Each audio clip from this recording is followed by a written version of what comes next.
Un garçon noir de 8 ans stupéfie le juge par ses connaissances juridiques, choquant tout le jury. Le silence dans la salle d'audience de Brooklyn a été brisé lorsque Marcus Johnson, âgé de seulement 8 ans, se leva de sa chaise et demanda la permission de parler. Le garçon tenait un dossier improvisé plein de papiers et de notes, ses yeux déterminés contrastant avec sa petite taille face à la cour imposante. « Votre honneur, j'aimerais faire une déclaration pour défendre ma grand-mère », dit le garçon d'une voix ferme qui résonna dans la pièce silencieuse. Le juge William Carter arrêta d'écrire et leva les yeux au-dessus de ses lunettes. En 30 ans de carrière, il n'avait jamais vu une telle scène. À la table du jury, certains membres se regardaient, affichant des expressions allant de la curiosité à un malaise évident. Dorothy Johnson, 72 ans, était accusée d'avoir détourné des fonds du programme de logement du quartier Bedford-Stave. Le montant était considérable, plus de 17 500 $, disparu des coffres de l'organisation communautaire qu'elle dirigeait depuis 15 ans. « Jeune homme, tu devrais être à l'école », dit le juge avec un sourire forcé, essayant de faire preuve de gentillesse face à cette situation inhabituelle. « Je sais, monsieur, mais ma grand-mère a des problèmes cardiaques et elle ne peut pas être contrariée, » répondit Marcus, sa voix résonnant avec une maturité inquiétante pour son âge. Un murmure se répandit dans la salle. David Richardson, le procureur en charge de l'affaire, roula des yeux, clairement irrité.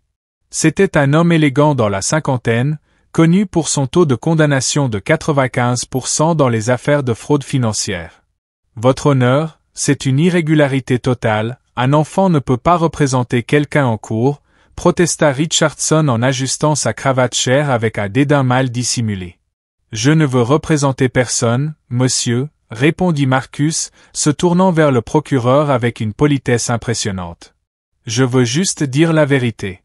Ma grand-mère m'a appris que la vérité gagne toujours, même lorsqu'elle semble impossible. » Le juge Carter se pencha en avant, intrigué.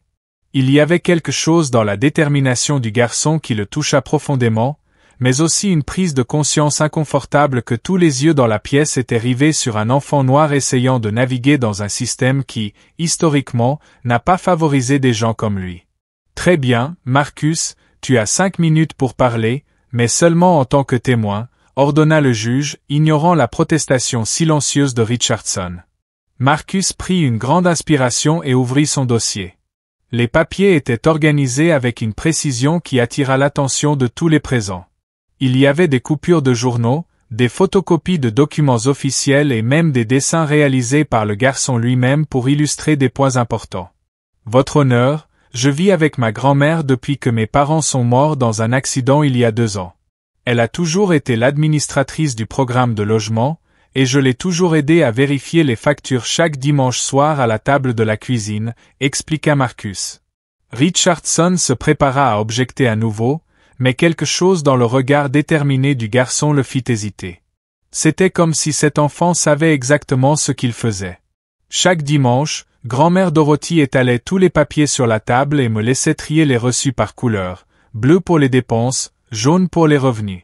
C'était notre moment spécial à nous, continua Marcus, sa voix commençant à trembler légèrement, mais il retrouva rapidement son calme tandis que tout le monde dans la salle d'audience observait avec un mélange de condescendance et de curiosité.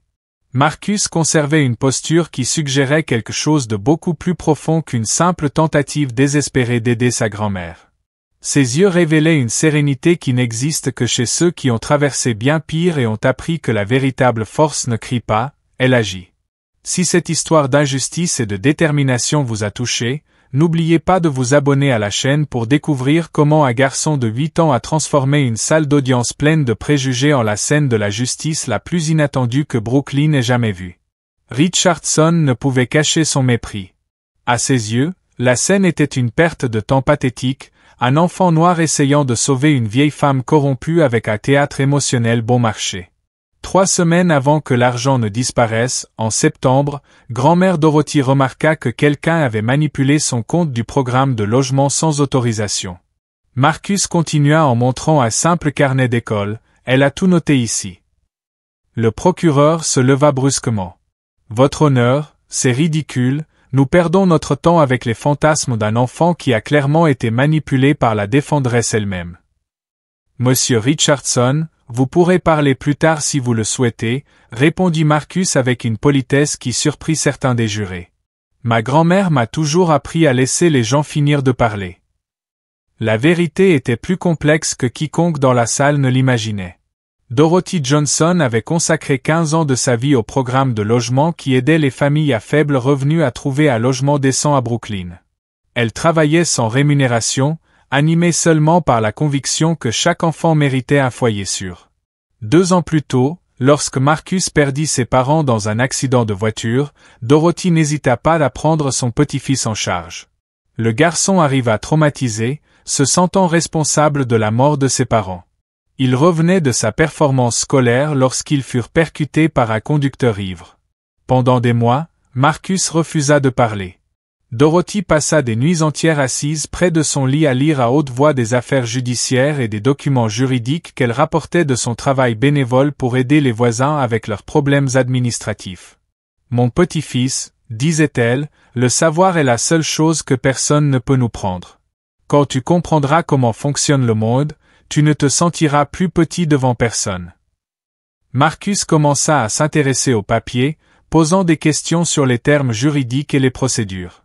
Dorothy découvrit que le garçon avait une mémoire impressionnante et une capacité naturelle à comprendre la logique juridique qui surprenait même l'avocat qu'elle connaissait. « Votre honneur, puis-je vous montrer ce que nous avons trouvé ?» demanda Marcus, revenant au présent. Richardson renifla bruyamment, assez fort pour que tout le monde l'entende. « Son Excellence, c'est un cirque. Quelle crédibilité un enfant peut-il avoir dans des affaires financières complexes ? » « Beaucoup plus que vous ne le pensez, » répondit Marcus en regardant directement le procureur. « Surtout quand cet enfant a appris à lire des documents juridiques à l'âge de 6 ans, car c'était la seule façon de se connecter avec sa grand-mère après la perte de ses parents. » Un silence gêné envahit la salle. Même Richardson semblait momentanément déstabilisé par cette réponse mature et cette révélation personnelle. Marcus s'approcha du banc du juge avec une confiance qui contrastait de manière frappante avec son âge. « Regardez, le 12 septembre, 2500 $ ont été retirés du compte pour des réparations d'urgence du toit du centre communautaire, mais ma grand-mère m'y a emmené le lendemain et le toit était parfait. » Il montra une photo prise avec un ancien téléphone portable. Cette photo a été prise le 13 septembre. Comme vous pouvez le voir, il n'y a aucun signe de réparation récente. Richardson se redressa, mal à l'aise dans sa chaise. Il avait construit toute son affaire sur la responsabilité technique de Dorothy en tant qu'administratrice, mais il n'avait pas examiné chaque transaction individuelle en détail. Marcus continua, encore 1800 $ pour du matériel de sécurité. Mais il n'y avait jamais eu de nouveau matériel au centre. Et le 25 septembre, il y a eu le retrait qui attira le plus notre attention, 3200 $ pour des avocats extérieurs. Marcus marqua une pause dramatique, balayant la salle du regard, mais grand-mère Dorothy n'a jamais engagé d'avocats extérieurs, elle s'occupait toujours des affaires juridiques elle-même, avec l'aide d'amis avocats qui travaillaient bénévolement. Les membres du jury commencèrent à se pencher en avant, écoutant plus attentivement.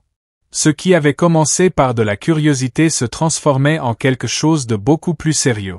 « Dr Richardson, » dit Marcus en se tournant vers le procureur, « avez-vous vérifié si ces entreprises qui ont reçu les paiements existent réellement ?» Richardson hésita. C'était une question simple, mais il n'avait pas effectué cette vérification de base. L'enquête s'est concentrée sur la responsabilité de l'administrateur, répondit-il sur la défensive. Je vois, dit Marcus avec une maturité perturbante. Donc vous avez supposé que grand-mère Dorothy était coupable sans enquêter sur qui a réellement volé l'argent. Chaque nouvelle question de Marcus mettait en lumière des lacunes évidentes dans l'enquête de Richardson. Le procureur commençait à se rendre compte qu'il avait complètement sous-estimé la situation, construisant une affaire superficielle basée sur des préjugés à l'encontre d'une femme noire âgée gérant des fonds publics. Mais ce que Richardson ne savait pas, c'était que chaque question stratégique que Marcus posait n'était pas le fruit de la chance ou de l'intuition enfantine. Pendant des mois, le garçon avait étudié chaque aspect du dossier avec une détermination alimentée non seulement par son amour pour sa grand-mère, mais aussi par la certitude absolue que le système chercherait à détruire une autre famille noire innocente. Chaque nouvelle révélation renforçait quelque chose en Marcus que ses oppresseurs ne pouvaient pas voir, une force silencieuse alimentée par l'injustice même qu'il cherchait à imposer, comme si chaque acte de mépris écrivait sa propre sentence de défaite. Il y a quelque chose de étrange avec ces transactions, continua Marcus, sortant une autre enveloppe du dossier. Elles sont toutes signées par grand-mère Dorothy, mais elle n'a jamais signé aucune de celles-ci. Marcus montra plusieurs feuilles comparant les signatures. J'ai appris l'analyse de l'écriture à la bibliothèque publique. Même un enfant comme moi peut voir qu'elles sont différentes. Regardez, la vraie signature de grand-mère a des traits plus doux, et celles-ci sont faites avec une pression vraiment forte. Richardson roula des yeux de manière théâtrale. Maintenant, on va accepter l'analyse de l'écriture faite par un enfant? C'est absolument ridicule. Docteur Richardson, répondit Marcus avec une politesse impressionnante, avez-vous une analyse professionnelle de l'écriture pour prouver que ces signatures sont authentiques? Le procureur hésita. C'était encore une vérification de base qu'il n'avait pas faite. L'enquête s'est concentrée sur les aspects les plus pertinents du dossier, répondit-il. Je vois, dit Marcus. Donc, vous n'avez aucune preuve que grand-mère Dorothy a réellement signé ces documents. Alors que Richardson peinait à formuler une réponse, Marcus continua avec une confiance qui stupéfia tout le monde. Depuis 2 mois, depuis qu'il avait appris les accusations, le garçon avait transformé ses nuits en sessions d'études intensives. La vérité était que Marcus ne faisait pas cela seul. Madame Patricia Williams, une bibliothécaire retraitée et ancienne parajuriste, était devenue son mentor secret. Patricia avait travaillé pendant 30 ans dans des cabinets d'avocats et avait immédiatement reconnu le potentiel du garçon lorsqu'il s'était présenté à la bibliothèque en demandant des livres sur la procédure juridique. Marcus, lui avait dit Patricia 2 semaines plus tôt, tu as un esprit juridique exceptionnel, mais nous devons être stratégiques. Au tribunal, ils vont essayer de te disqualifier parce que tu es un enfant. Tu dois être 3 étapes en avance sur eux. Ensemble, ils avaient élaboré une présentation minutieuse. Patricia avait appris à Marcus l'ordre des preuves, comment poser des questions qui exposaient les failles de l'enquête, et surtout comment rester calme face à des adversaires condescendants. Mais la découverte la plus importante se trouvait ici, dit Marcus, sortant un document officiel. Voici un rapport de la banque montrant qu'au moment où l'argent a disparu, quelqu'un a appelé le compte à 14h30. L'appel a duré 15 minutes. Marcus montra un autre papier. Voici le dossier médical de l'hôpital méthodiste de Brooklyn prouvant qu'à 7 heures exactes, grand-mère Dorothy était avec moi aux urgences. J'avais une crise d'asthme et elle était là de 13h à 17h. Un murmure parcourut la salle. C'était la première preuve concrète et irréfutable que Dorothy n'avait pas pu effectuer la transaction. Richardson se leva nerveusement. Votre honneur, ces documents n'ont pas été présentés lors de la phase de découverte, dit-il. Docteur Richardson, répondit Marcus, avez-vous présenté une quelconque preuve prouvant que grand-mère Dorothy était présente lorsque l'argent a été volé? Un autre silence gêné. Richardson avait construit toute son affaire sur la responsabilité technique de Dorothy sans jamais vérifier qu'elle était physiquement présente au moment du crime. De plus, continua Marcus, avez-vous vérifié les caméras de sécurité dans le bâtiment où se trouve le bureau du programme de logement? Richardson commença à transpirer. Les caméras ne fonctionnaient pas ce jour-là. Intéressant, dit Marcus avec une innocence calculée, parce que j'ai appelé la société de sécurité la semaine dernière et ils m'ont dit que les caméras fonctionnaient parfaitement. Ils m'ont même proposé de me donner les enregistrements gratuitement pour aider grand-mère Dorothy. La salle éclata de murmures. Richardson se rendit compte qu'il était en train de se faire démanteler systématiquement par un enfant de 8 ans qui avait fait le travail d'enquête de base qu'il avait négligé. Comment avez-vous obtenu ces informations? Demanda Richardson, sa voix trahissant un mélange de colère et de désespoir. C'est simple, répondit Marcus. Quand tu aimes quelqu'un, tu fais tout ce qu'il faut pour le protéger. J'ai passé les 2 derniers mois à étudier ce dossier chaque jour après l'école. Dorothy, qui était restée silencieuse jusque-là, commença à pleurer silencieusement. Son petit-fils de 8 ans se battait pour elle avec une détermination et une intelligence qu'elle n'avait jamais imaginées. Le juge Carter se pencha en avant, clairement impressionné. « Marcus, comment as-tu appris à organiser des preuves comme ça? » Madame Patricia de la bibliothèque m'a aidé. Elle a travaillé dans des cabinets d'avocats pendant 30 ans et a dit que tout le monde mérite une défense équitable, même quand on ne peut pas se la permettre. Richardson comprit qu'il avait complètement sous-estimé la situation. Ce n'était pas juste un enfant désespéré essayant de sauver sa grand-mère, c'était un duo stratégique qui avait enquêté sur le dossier plus minutieusement que son propre équipe. « Mais j'ai une dernière preuve, » dit Marcus. Sa voix devenant plus sérieuse, il ajouta, « la plus importante de toutes. » Il sortit une enveloppe scellée de sa mallette. À l'intérieur de cette enveloppe se trouve la preuve de la véritable personne qui a volé l'argent du programme de logement. Grand-mère Dorothy et moi avons découvert la vérité, mais nous voulions d'abord donner à la véritable personne responsable la chance de se confesser. Marcus regarda directement Richardson. « Docteur, souhaitez-vous retirer les charges contre grand-mère Dorothy avant que j'ouvre cette enveloppe ?» Richardson hésita. Il avait bâti sa carrière sur la conviction qu'il avait toujours raison, mais maintenant il faisait face à la possibilité qu'il ait accusé une femme innocente en se basant sur des préjugés et une enquête négligente. Pendant un moment, alors que Marcus tenait l'enveloppe scellée dans ses petites mains, tout le monde dans la salle d'audience sentit qu'ils allaient être témoins de quelque chose d'extraordinaire. Mais quiconque observait de près pouvait voir que ce n'était pas la nervosité qui faisait trembler légèrement les mains du garçon, c'était la puissance contenue de quelqu'un qui était sur le point de réécrire non seulement son propre passé, mais celui de tout le monde dans la salle. Richardson hésita, la sueur commençant à perler sur son front. « Je ne peux pas retirer les charges basées sur du chantage d'un enfant, » répondit-il. Marcus ouvrit calmement l'enveloppe et en sortit un enregistrement numérique. Dr Richardson, vous souvenez-vous de cette conversation téléphonique du 15 septembre? Il appuya sur lecture. La voix indéniable de Richardson résonna dans la salle. « Tony, il faut accélérer cette affaire avec la vieille femme assistée sociale. Peu importe si elle est coupable ou non, mon taux de condamnation ne doit pas baisser avant l'élection du procureur général. » Un silence de mort tomba sur la salle d'audience. La voix d'un autre homme répondit dans l'enregistrement. « Rick, tu es sûr? Et si on découvre qu'on n'a pas bien enquêté? Qui va le découvrir? C'est une pauvre vieille femme noire contre moi. Le jury a déjà décidé avant même d'entrer dans la salle. » Les visages des jurés se tordirent, choqués et révulsés. Richardson devint pâle, réalisant que sa carrière venait d'être publiquement détruite. « C'est irrecevable !» s'écria Richardson, se levant brusquement. Cet enregistrement a été obtenu illégalement. En fait, répondit Marcus avec un calme impressionnant, il a été obtenu légalement. Madame Patricia m'a appris les lois sur l'enregistrement. Cette conversation a eu lieu sur le téléphone de bureau public, qui affiche clairement des avis concernant l'enregistrement pour des raisons de transparence. Le juge Carter était visiblement bouleversé. En 3 décennies sur le banc, il n'avait jamais été témoin d'une telle exposition de faute de procédure.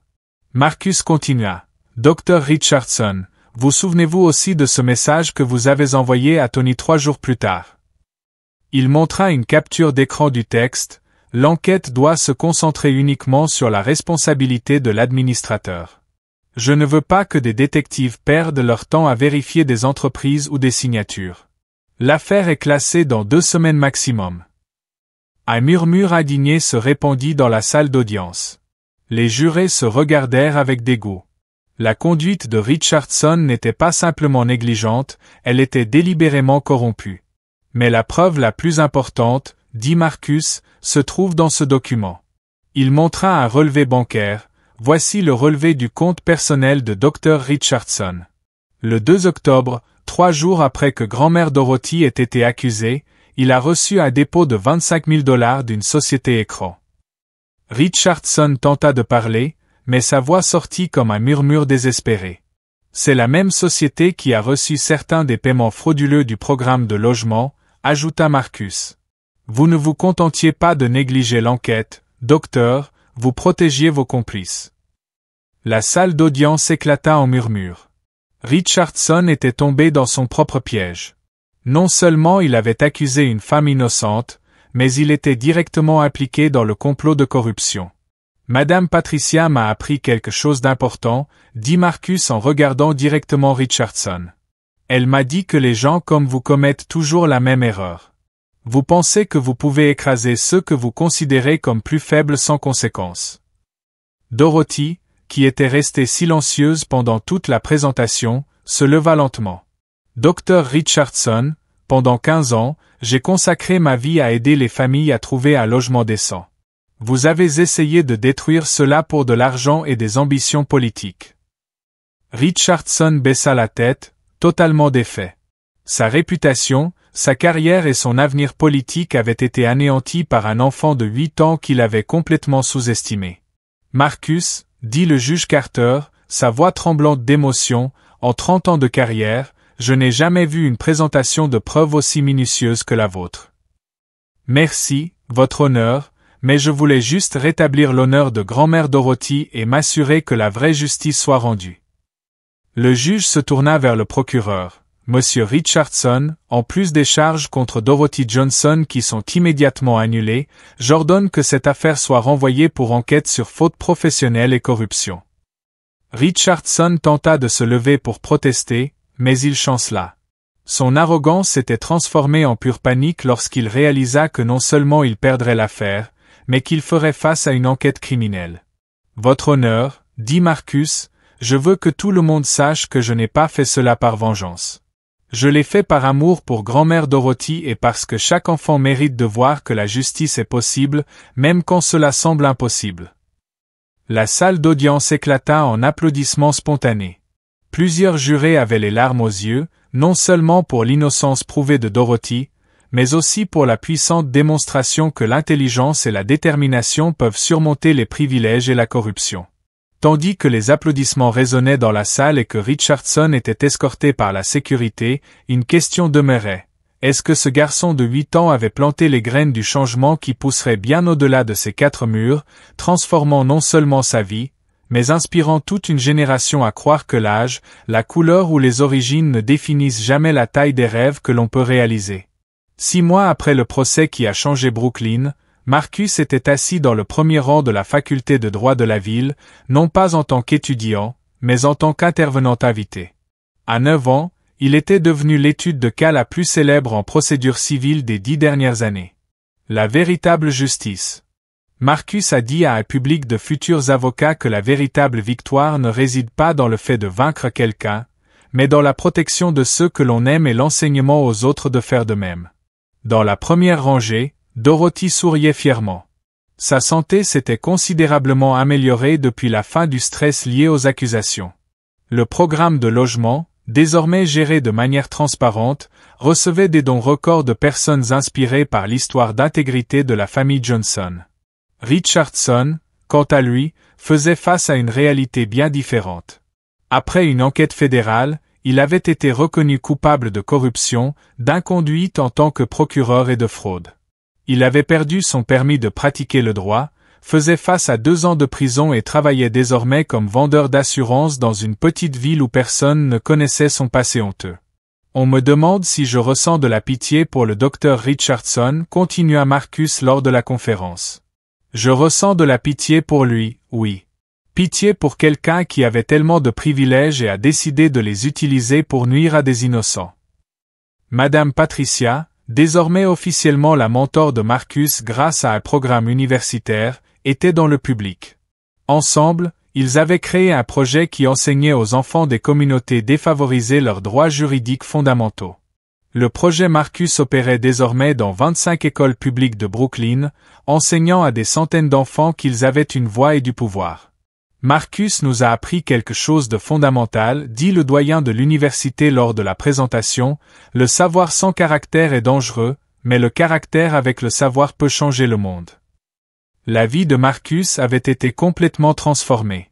3 grands cabinets d'avocats lui avaient déjà proposé des bourses complètes pour ses études universitaires. Les médias nationaux couvraient son histoire, mais Dorothy veillait toujours à protéger son petit-fils des projecteurs excessifs, s'assurant qu'il restait un enfant normal. L'affaire avait inspiré des changements législatifs importants. Un projet de loi, connu sous le nom de loi Marcus, avait été adopté dans l'État de New York, obligeant les procureurs à présenter des preuves concrètes de la présence physique de l'accusé au moment du crime dans les affaires de vol à grande échelle. D'autres États commencèrent à envisager des législations similaires. À la fin de la conférence, une étudiante leva la main. « Marcus, est-ce que tu seras avocat quand tu seras grand ?» « Je ne sais pas encore, répondit-il avec la même honnêteté qu'il avait toujours eue, mais je sais que je veux continuer à aider les gens à comprendre qu'ils ont plus de pouvoir qu'ils ne le pensent. » Dorothy, désormais reconnue comme citoyenne de l'année de Brooklyn, utilisait sa nouvelle plateforme pour plaider en faveur de réformes du système de protection sociale. Elle avait été invitée à rejoindre un conseil municipal supervisant les programmes sociaux, assurant transparence et efficacité. « Mon petit-fils m'a appris que notre âge ne définit pas notre sagesse, dit-elle dans des interviews à la télévision nationale, et que notre couleur ne définit pas notre capacité. Parfois, la justice a besoin qu'on lui rappelle ses propres principes. » Richardson tenta plusieurs fois de contacter Dorothy pour s'excuser en personne, envoyant même des lettres depuis la prison. Elle refusa tout contact, mais pas par rancune. Elle était simplement passée à des choses plus grandes et plus importantes. Certaines blessures, dit-elle à Marcus lors d'une conversation, n'ont pas besoin de pardon pour que nous puissions avancer. Elles ont besoin de justice, et nous avons obtenu la justice. Dans la salle d'audience où tout avait commencé, le juge Carter avait encadré la photo du jour du procès et l'avait gardée sur son bureau comme un rappel que la véritable justice pouvait venir des endroits les plus inattendus. Il devint plus rigoureux dans son examen des preuves présentées par les procureurs, citant toujours l'affaire Johnson comme exemple de respect de la procédure. Marcus demeurait un enfant normal, jouant au basket à l'école, regardant des dessins animés le dimanche et se livrant à des espiègleries typiques d'un enfant de 9 ans. Mais il portait en lui une sagesse sur la justice et la détermination qui impressionnaient les adultes à travers le pays. La communauté de Bedford-Stuyvesant avait été transformée. Le programme de logement servait désormais de modèle national, et Dorothy avait été invitée à consulter dans d'autres villes. Marcus l'accompagnait souvent, portant toujours son classeur organisé, désormais célèbre parmi les avocats et les étudiants en droit. Lors d'un de ces voyages, un reporter demanda à Marcus quelle avait été sa plus grande leçon tirée de l'affaire. « J'ai appris que lorsque tu as raison et que tu n'abandonnes pas, le système peut être juste. Mais tu dois être prêt à prouver que tu as raison. » Madame Patricia, qui observait Marcus répondre aux questions avec maturité, commenta plus tard. « Ce garçon n'a pas seulement sauvé sa grand-mère, il a restauré ma foi dans le fait que la génération suivante peut réparer ce que notre génération a brisé. » L'histoire de Marcus et Dorothy avait créé un précédent. D'autres avocats commencèrent à citer la jurisprudence Johnson dans des affaires impliquant des fautes de procédure, et les écoles de droit inclurent l'affaire dans leur cursus d'éthique professionnelle. La différence entre être une victime et être un gagnant, disait toujours Marcus lorsqu'on lui demandait son secret, n'est pas ce qui t'arrive, mais ce que tu choisis de faire ensuite. Grand-ma Dorothy m'a appris que la connaissance est le pouvoir, mais que l'amour est le courage.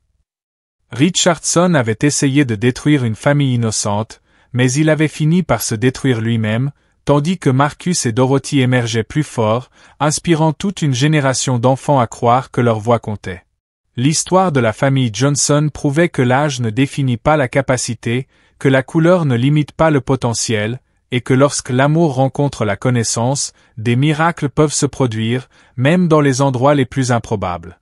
Marcus avait semé les graines du changement qui grandirait bien au-delà de cette salle d'audience, transformant non seulement sa propre vie, mais inspirant toute une génération à croire que la justice est possible.